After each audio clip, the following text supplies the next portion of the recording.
বেলায় আওয়াজ শুনে আমাদের উঠোনটা কে যেন ঝাঁট দিচ্ছে। হ্যাঁ, ঠিকই তো।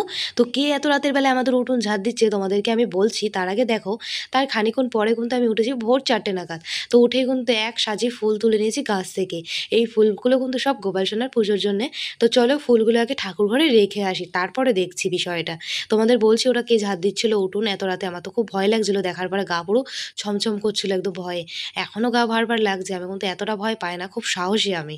তো ফুলগুলো ঠাকুর ঘরে রেখেছি আর গোপাল সোনাকে কিন্তু এখনো ঘুম থেকে উঠাইনি। কারণ এত ভোরবেলায় গোপাল সোনা ঘুম থেকে উঠে কি করবে?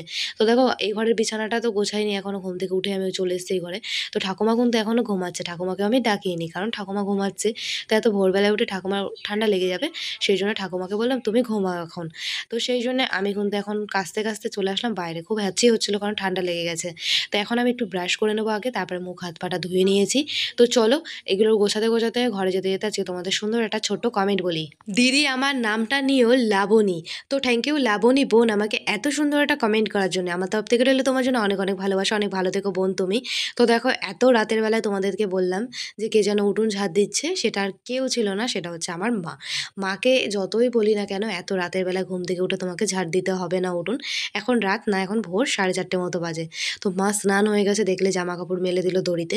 তো স্নান-দান করে সব বাসি উঠোন ঝাঁট দিয়ে গোবর ছড়া দিয়ে তারপরে কিন্তু গোপাল সোনাকে সেবা দিতে বসে গেছে। গোপাল সোনাকে সেবা দিয়ে তারপরে নিজে রেডি হয়ে এখন কিন্তু যাবে মা মার্কেটে। তো দেখো মা কিন্তু এখন চলে যাচ্ছে মার্কেটে সবজি আনতে। তোমরা তো সবাই জানো আমাদের দোকান আছে। তো বন্ধুরা তোমাদের নামগুলো বলো কমেন্ট করে।